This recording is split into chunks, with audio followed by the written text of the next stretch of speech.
Sudah lama ya saudara? Sudah berapa lama ya? Hah? Wow, time flies ya. Rasanya waktu itu berjalan begitu cepatnya saudaraku. Kita sudah masuk di bulan September. 3 bulan lagi loh saudara. We celebrate Christmas. Wow, amazing ya, amazing ya. Saya bersyukur saudaraku bisa ada bersama dengan saudara lagi, diberi kepercayaan untuk masih bisa memberitakan firman Tuhan.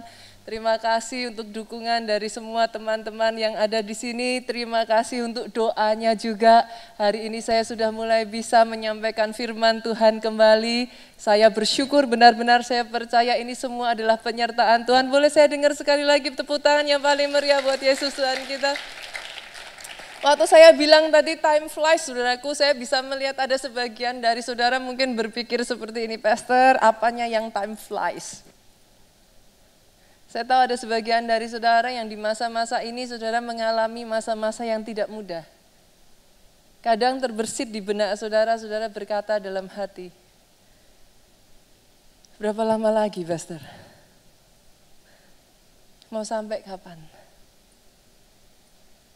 I'm not talking about only pandemic ya, saudaraku ya.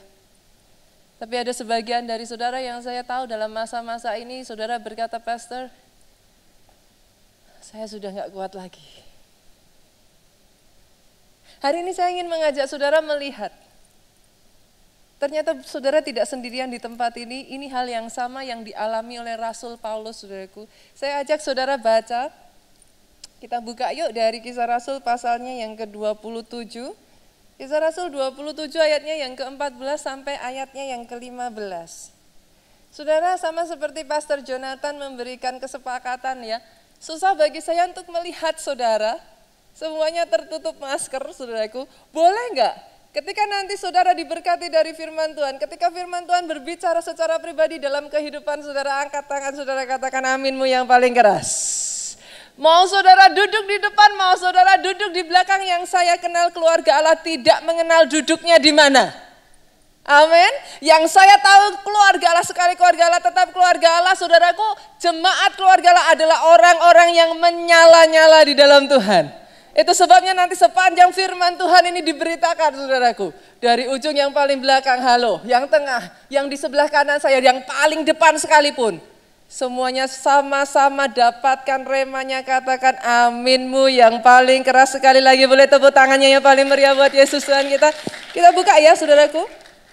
Kisah Rasul 27 ayatnya yang ke-14 sampai ayatnya yang ke-15 saya bacakan. Tetapi tidak berapa lama kemudian turunlah dari arah pulau itu angin badai yang disebut angin timur laut. Wow.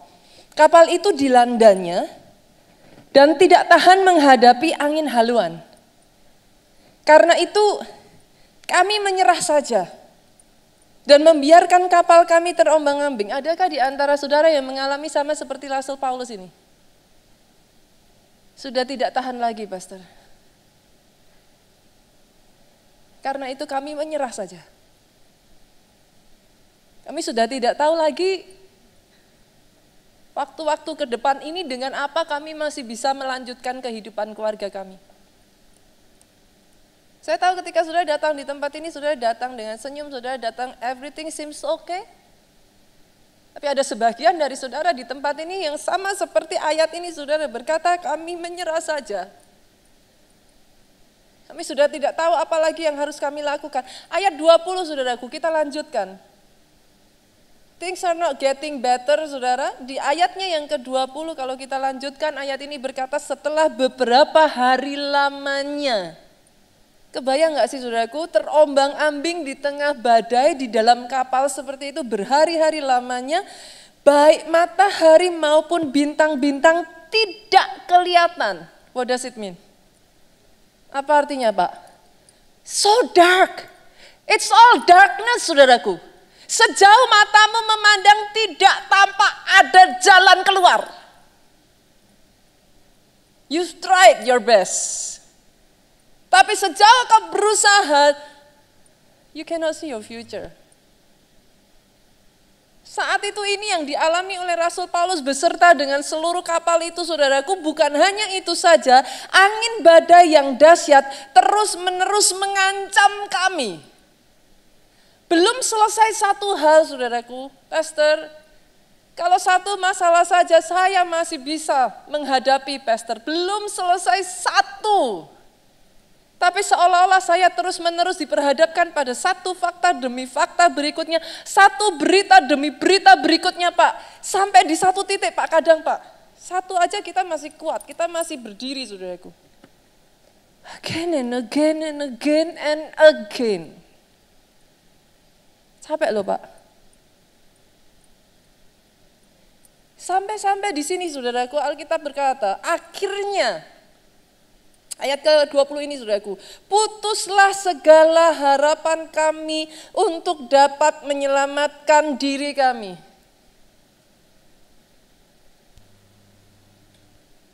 Mungkin itu juga yang saat ini sedang terjadi dari hidup saudara. Satu ketika saya pernah berjumpa dengan satu orang saudaraku ketika dia datang ke gereja ini. Dia ketemu saya, dia jabat tangan saya dan dia menangis saudaraku. Saya tidak tahu apa yang terjadi dengan wanita ini, saudaraku, ibu ini. Tapi ketika dia jabat tangan saya, dia menangis, dia berkata, terima kasih Pastor. Saya kaget, saudaraku. Ada apa ibu? Tahukah saudara, dia berkata kepada saya, Pastor, hari ini sesungguhnya adalah hari terakhir saya datang ke gereja dan saya mau berpamitan dengan Tuhan. Tapi rupa-rupanya, kalau hari ini ada orang-orang yang seperti itu, saudara datang di tempat ini dengar baik.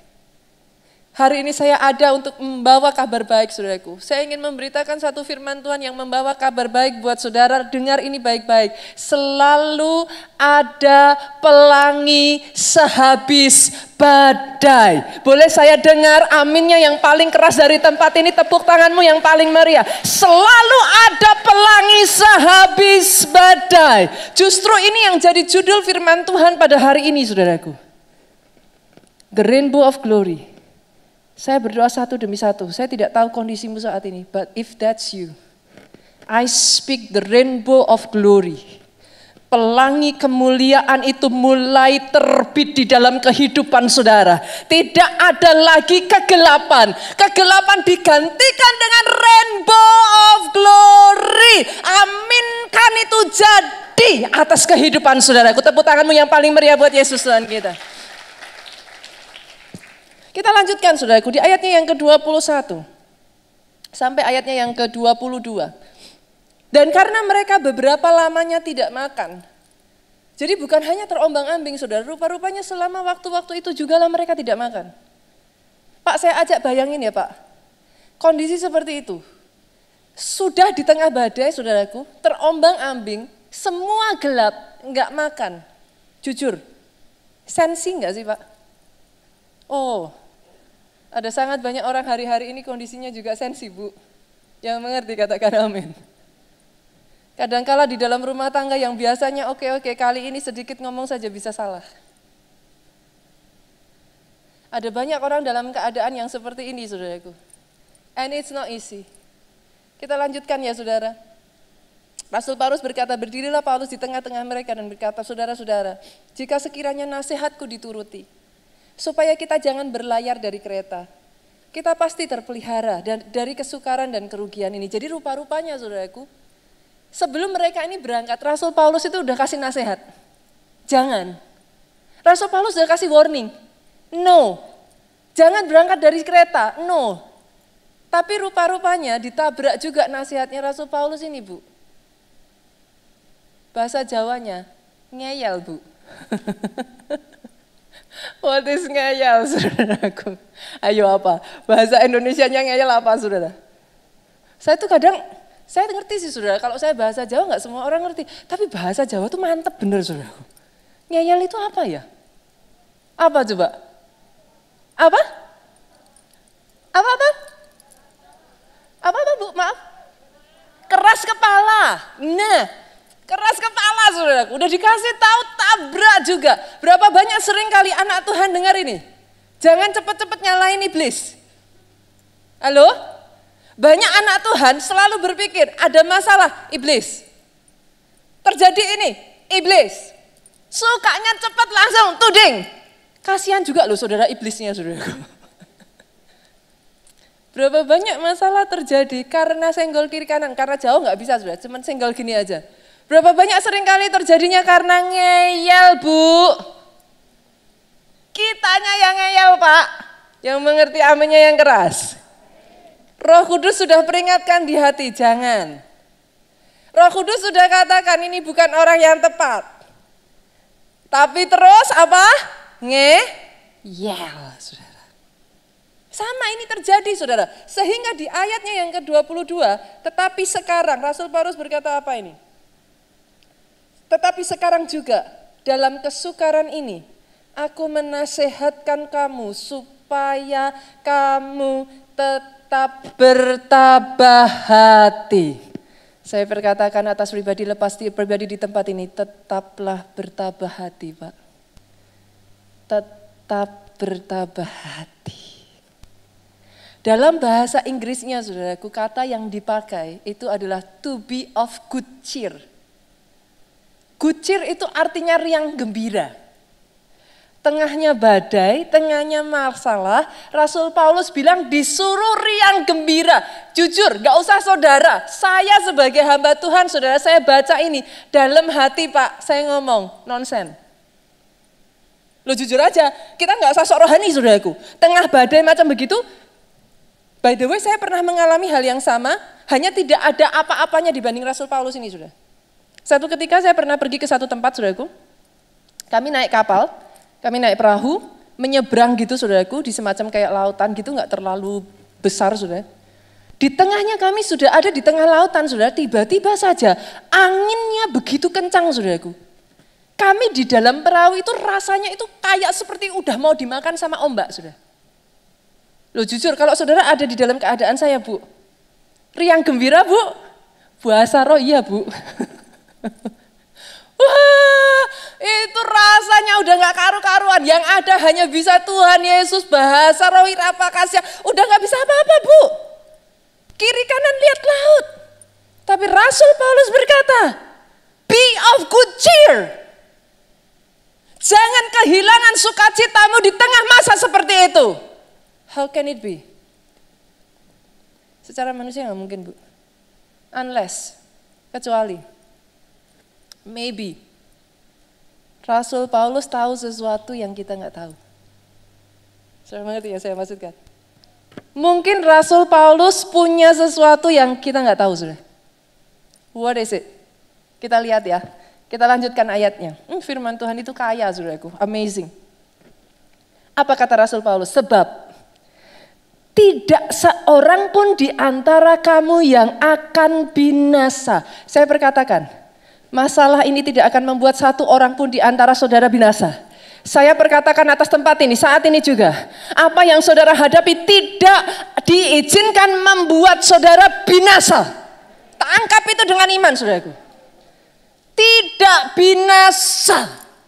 Sekalipun, Rasul Paulus berkata kecuali kapal ini. Kita lanjutkan dulu ya. Banyak yang tidak mengerti kenapa rahasianya saudaraku, Rasul Paulus bisa punya iman yang sampai seperti itu. Karena yang tidak banyak disadari orang saudaraku, ayat yang ke-23. 23.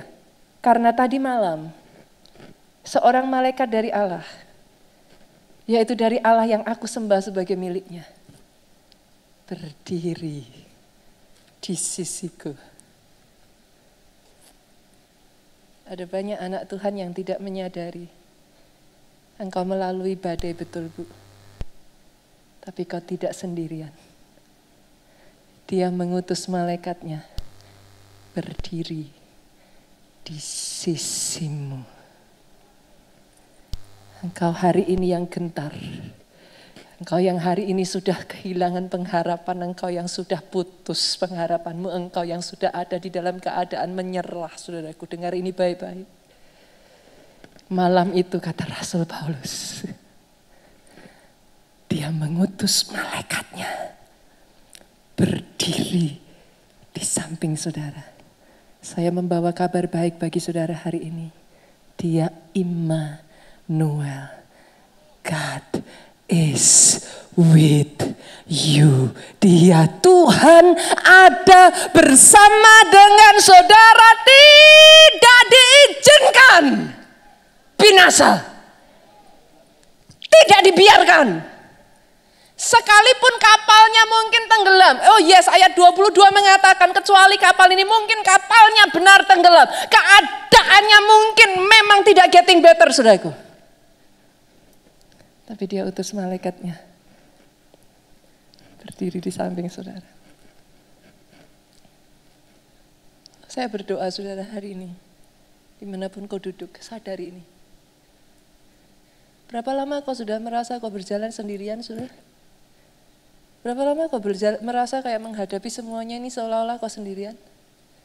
Tapi hari ini Rasul Paulus mengingatkan setiap kita, no, Pak, you are not alone. His hand, His angel to stand by you. Doa saya hari ini, kekuatan yang baru. Kekuatan yang baru turun atas saudara. The new, the fresh anointing itu mengalir. Dari ujung yang paling depan sampai ujung yang paling belakang diperbaharui kembali. Kekuatannya. Kenapa saudara? Kita lanjutkan ayatnya. 24-25 saudara. Wow. Ketika saya mempersiapkan firman ini, saya sendiri diberkati, saudara. Terlepas dari semua badai ini ya, saudaraku.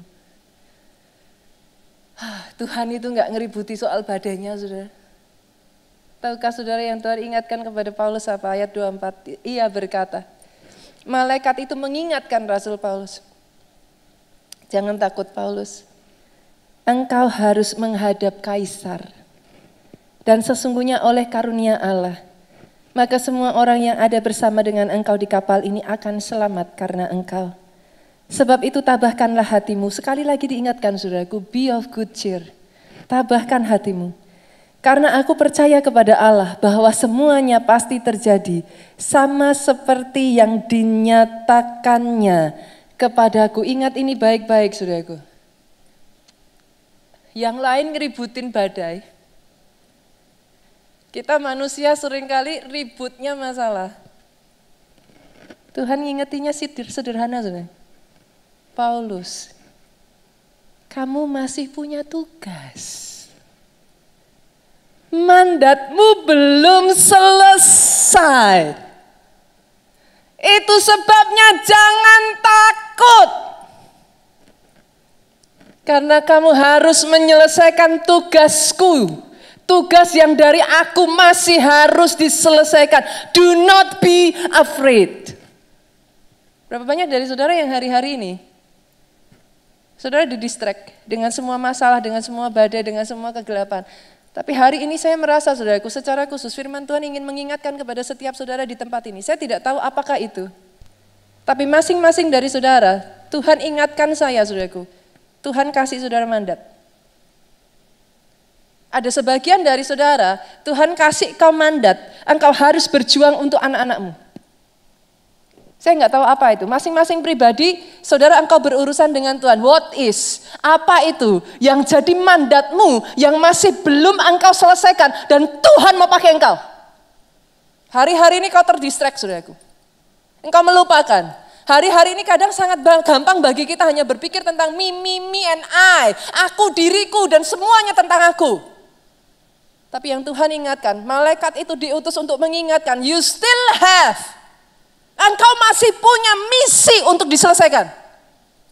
Bagi Rasul Paulus, saudaraku, malaikat itu mengingatkan, engkau masih harus ketemu dengan Kaisar. Engkau masih harus menceritakan kepada Kaisar, bersaksi kepada Kaisar. Not yet finished. Not yet finished. Ada sebagian dari saudara di tempat ini yang saya tahu, saudaraku. Engkau bergumul untuk suamimu. Engkau bergumul untuk pasanganmu. Mandatmu belum selesai. Jangan terdistract karena things getting worse. Karena sekelilingmu seolah-olah jadi lebih buruk. Jangan terdistract dengan semua badai yang kau alami. Apa mandatmu, saudara? Ada di antara saudara yang Tuhan ingatkan saat ini. Engkau sudah lupa, saudaraku. We live so long to think about it, and hanya berputar-putar kita seperti kayak tergulung oleh ombak itu, tergulung oleh ketakutan, tergulung oleh kekhawatiran, sudah tergulung oleh diri kita sendiri. What is your mission? Karena Tuhan katakan, saudaraku, belum selesai. Di tengah semua situasi ini, hari ini saya ingin mengatakan kepada seluruh jemaat keluarga Allah, para pelayan Tuhan, keluarga Allah, masih ada misi yang harus engkau selesaikan. Tugasmu belum selesai. Keluargamu membutuhkan Yesus. Orang di sekelilingmu butuh mendengar Yesus dari engkau. Itu sebabnya saya perkatakan, saudaraku, arise. Rise, rise and shine. Jadi terang, saudara. Ada misi Tuhan atas kehidupan saudara. Sejak dari hari ini, engkau yang sudah berpikir akan menyerah sejak dari hari ini, engkau yang berpikir sudah tidak ada jalan keluar sejak hari ini, Pak. Engkau yang hidupmu rasanya gelap, ingat ini baik-baik.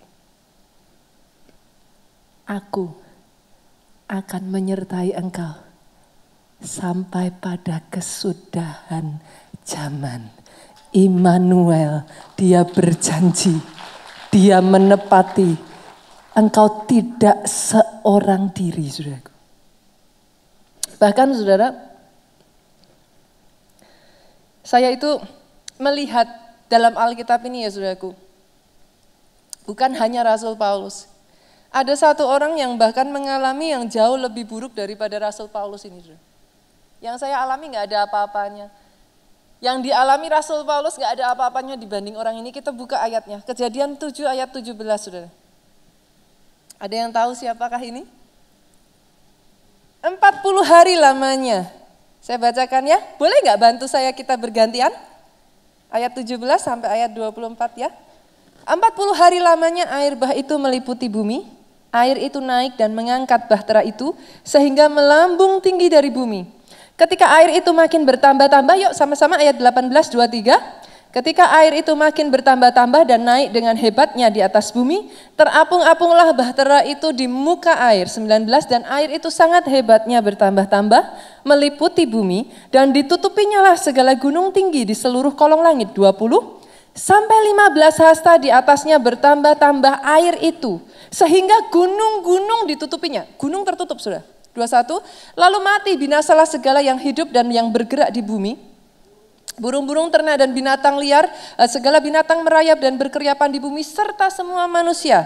22, yuk, matilah segala yang ada nafas hidup dalam hidungnya, segala yang ada di darat. 23, demikianlah dihapuskan Allah segala yang ada, segala yang di muka bumi, baik manusia maupun hewan dan binatang melata, burung-burung di udara, sehingga semuanya itu dihapuskan dari atas bumi.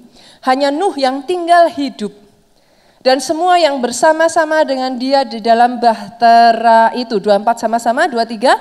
Dan berkuasalah air itu di atas bumi 150 hari lamanya. Wow. 150 hari gak main-main, lu sudah 5 bulan.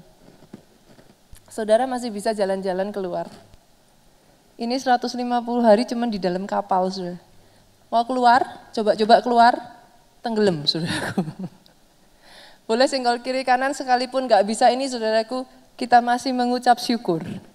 Masih bisa keluar, masih bisa ke gereja, masih bisa ke mall, saudaraku, masih bisa ada di luar. Saat itu Nuh 150 hari dikungkung di dalam bahtera, gak bisa kemana-mana, saudara. Di masa-masa seperti ini, saudaraku, saya belajar satu hal yang luar biasa dari Nuh. Yang Nuh hadapi lebih parah, saudara. Tapi coba lihat, saudara. Di tengah semua orang mengalami badai yang begitu besar, tidak ada satupun yang tertinggal.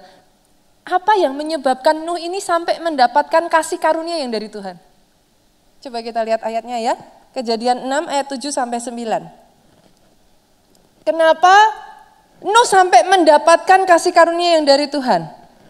Ayat 7 ya, saya bacakan. Berfirmanlah Tuhan, aku akan menghapuskan manusia yang telah kuciptakan itu dari muka bumi, baik manusia maupun hewan dan binatang melata, burung di udara, sebab aku menyesal bahwa aku telah menjadikan mereka. 8, kita baca dengan suara keras, 2, 3. Tetapi Nuh, apa? Mendapat kasih karunia dari Tuhan, sudah. Doa saya, lebih dari yang lain, saudaraku. Di tengah badai, berapa banyak dari saudara yang setuju dengan saya, kita butuh kasih karunia yang daripada Tuhan. Oh, yang setuju dengan saya, aminmu yang paling keras. Aminmu yang paling keras. Di tengah badai, kita butuh kasih karunia dari Tuhan, saudara. Pertanyaannya sekarang, apa yang membuat sampai Nuh ini dapat kasih karunia yang dari Tuhan? Ayat selanjutnya yuk. Ayatnya yang ke-9, inilah riwayat Nuh. Nuh adalah seorang yang benar, tidak bercela di antara orang-orang sezamannya. Nuh itu hidup bergaul dengan, kalau ada yang perlu kita pastikan saudaraku di masa-masa seperti ini, Pak, izinkan saya katakan ini, pastikan kita hidup benar di hadapan Tuhan. Ini adalah waktu justru saudaraku, kita evaluasi hidup kita. Sebagian dari saudara berkata kepada saya, Pastor, buktinya saya masih hidup kacau juga Tuhan baik tuh Pastor. Oh yes. Hari-hari ini saya mendapatkan saudaraku banyak anak Tuhan itu suka dengan sisi kasih karunia-Nya Tuhan, suka dengan sisi kesabaran dan kebaikannya Tuhan, tapi jangan lupa satu hal loh saudaraku. Dia penuh kasih, dia panjang sabar, dia murah hati. Yes, that's true. Tapi izinkan saya juga mengatakan, Dia Allah yang kemarahannya, His wrath, kemarahan Tuhan itu mengerikan, saudara. Don't play around. Ini bukan waktu di mana saudara main-main dengan dosa. Orang-orang yang ada di dunia pada saat itu sama. Sebagian dari mereka juga berpikir, it's okay, saya hidup dalam dosa juga Tuhan gak ngapa-ngapain kok. I'm still okay. Tidak ada orang yang tahu kok. I'm still fine. Tapi kalau ada satu hal yang harus saudara pastikan di tengah badai seperti ini, pastikan kau dapat kasih karunia yang daripada Tuhan. Pastikan jaga hidupmu, tetap benar di hadapan Tuhan. Mau situasi sukar, no kompromi. Aminnya yang paling keras. Diperhadapkan pada keadaan, ada celah terbuka untuk saudara tipu menipu. Ada celah terbuka untuk saudara melakukan pelanggaran. Dengar ini saudaraku, tidak ada kompromi. Boleh kita di dalam badai, tapi Yesus tetap kita pegang teguh, kita pegang kencang-kencang, tidak ada kompromi saudaraku. Dalam situasi seperti ini pastikan saudara, jangan menjauh dari Tuhan. Semakin dekat dengan Tuhan. Ini yang dialami salah satu jemaat kita, Pak. Situasi nggak semakin gampang. Saudara masih ingat beberapa 2 minggu yang lalu Pastor Jonathan menyaksikan satu jemaat kita yang di tengah-tengah situasi yang begitu berat, saudaraku. Sudah seperti kayak jatuh tertimpa tangga, bisnisnya udah benar-benar kacau, saudaraku. Masih kecurian, istrinya sepi bisnisnya, saudaraku. Secara manusia itu sudah kayak nggak ada harapan, saudara. Tapi boleh saya katakan ini, saudara. Yang saya takjub dengan Nuh ini, saudaraku. Di tengah semuanya itu, saudaraku. Di tengah semua masalah ini, saudaraku. Nuh tidak meninggalkan Tuhan. Nuh semakin dekat dengan Tuhan. Jemaat kita ini, saudaraku, dia bercerita. Keadaan begitu berat, satu keluarga mereka pun terimbas, saudara. Tapi mereka, saya bangga. Saya bangga dengan jemaat keluarga Allah. Ini yang saya kenal dengan jemaat keluarga Allah. Masalah enggak masalah. Bukan cari Yesus karena mujizatnya, itu keluarga Allah saudaraku. Yang mengerti aminnya yang paling keras. Yang mengerti aminnya yang paling keras. Mau ada mujizat gak ada mujizat, Yesusnya tetap sama. Mau di Tuhan tolong, Tuhan belum tolong saudaraku. Ucapan syukur tetap naik di hadapan Tuhan, aminnya yang paling keras. Itu keluarga Allah saudaraku. Jemaat kita ini di tengah-tengah masalah begitu rupa, saudara. Saudara tahu apa yang dia lakukan? Tinggalkan Tuhan, no. Gak ke gereja, no.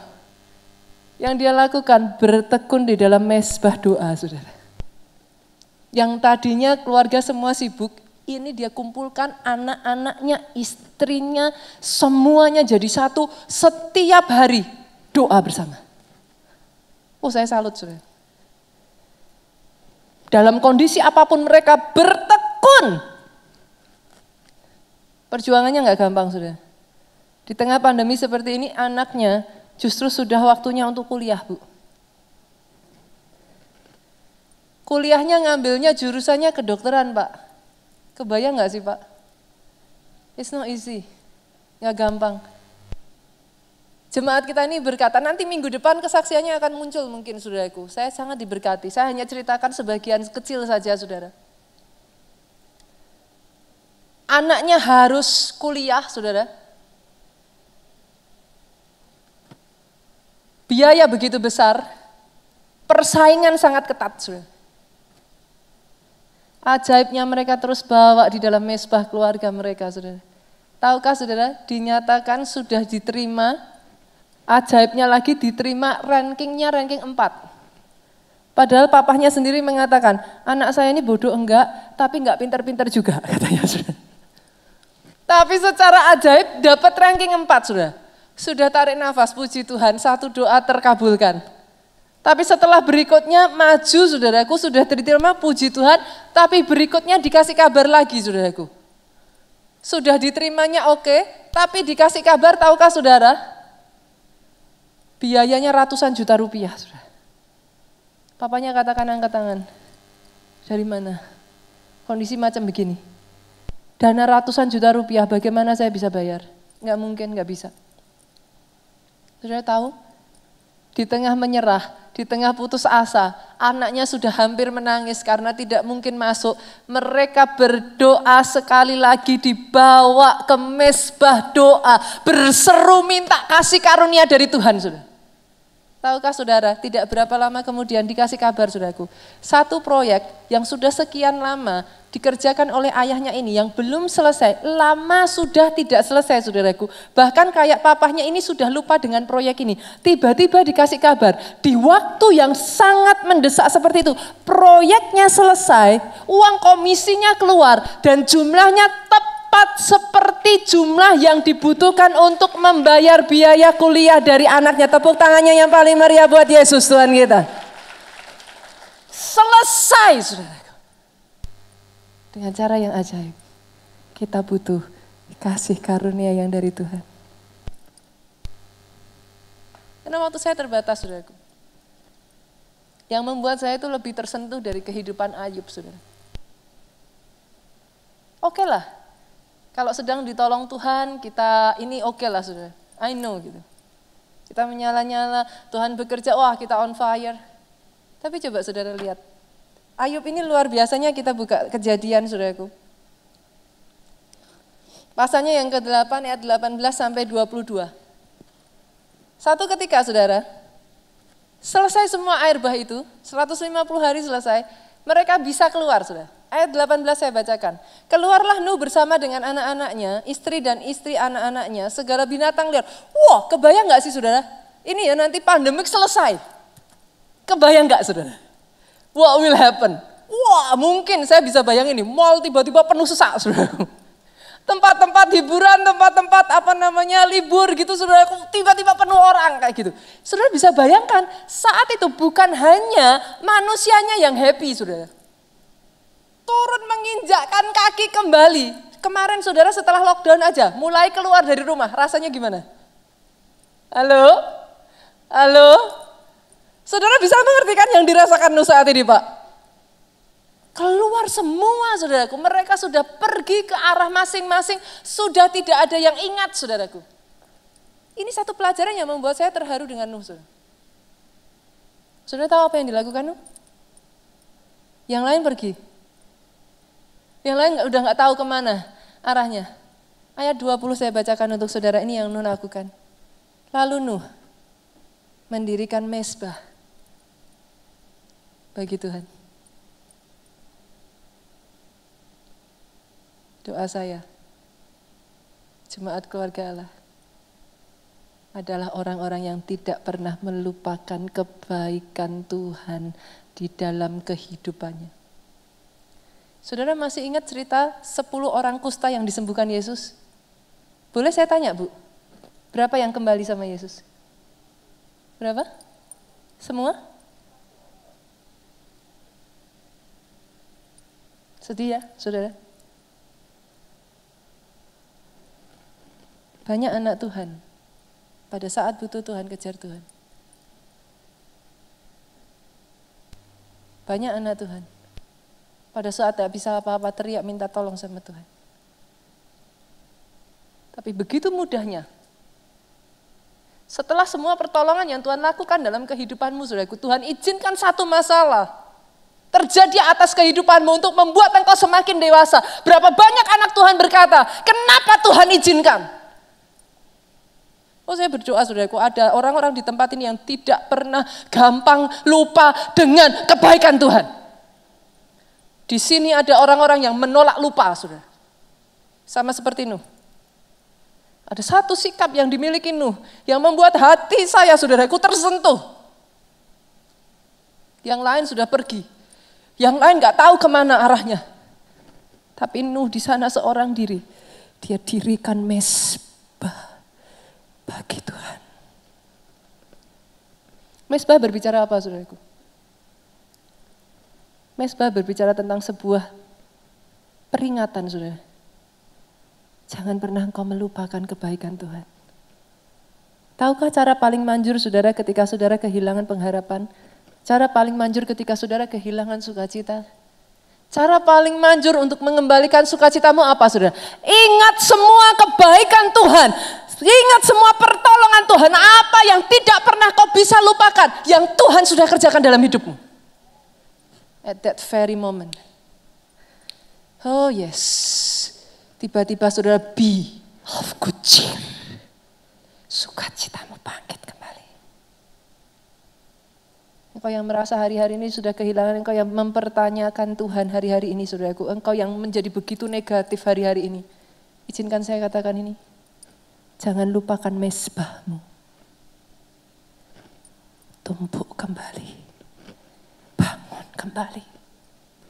Dari situ kau berkata, Tuhan, Engkau baik.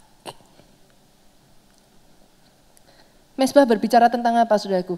Di atas mezbah selalu ada korban. Di atas mezbah selalu ada yang dipersembahkan. Pertanyaan saya, saudaraku. Korban itu enak apa enggak enak? Saya tanya, saudara. Enak apa enggak enak korban? Enggak ada korban yang enak, saudara. Bolehkah saya tantang saudara, di tengah semua masalah ini ada korban syukur yang kau naikkan dari mulutmu? Atau hanya bisa ngomel, saudara? Atau hanya bisa mengeluh? Saya tantang jemaat keluarga Allah, korban enggak enak. Tapi di tengah semua masa-masa ini, yang keluar dari mulutmu bukan sungut-sungut. Korban syukur. Biarlah manis kau dengar Tuhan, manis kau dengar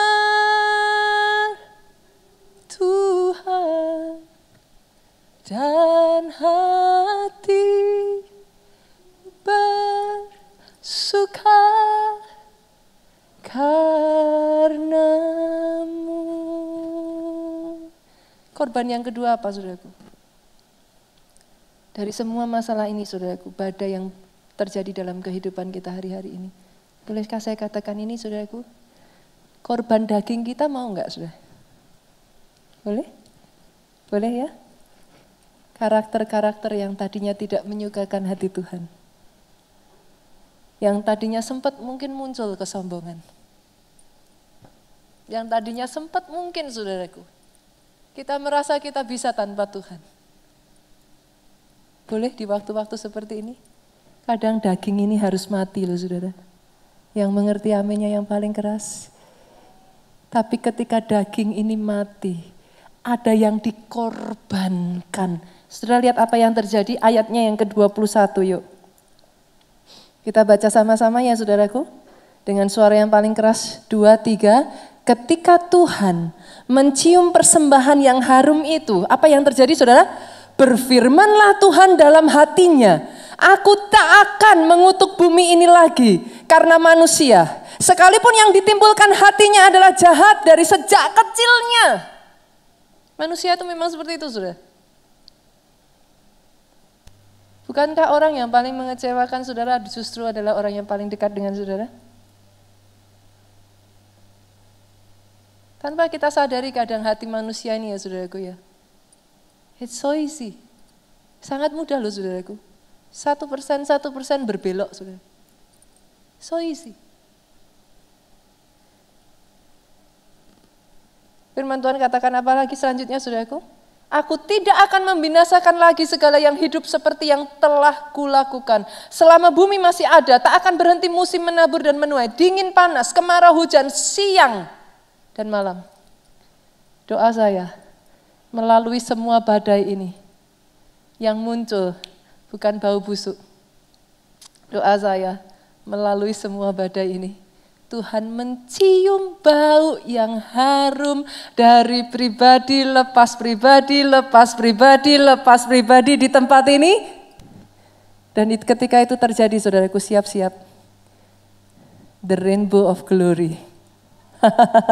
The rainbow of glory. Pelangi kemuliaan Tuhan bersinar muncul dalam kehidupan pribadi lepas pribadi di tempat ini. Tepuk tangannya boleh yang paling meriah buat Yesus Tuhan kita. Saya tidak perpanjang firman Tuhan, saya undang pemain musik untuk maju ke depan. Wow.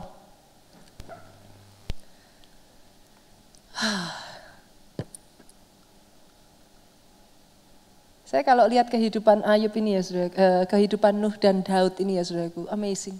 Waktu saya terbatas saudara, saya tidak bisa menceritakan. Daud juga mengalami hal yang sama Pak.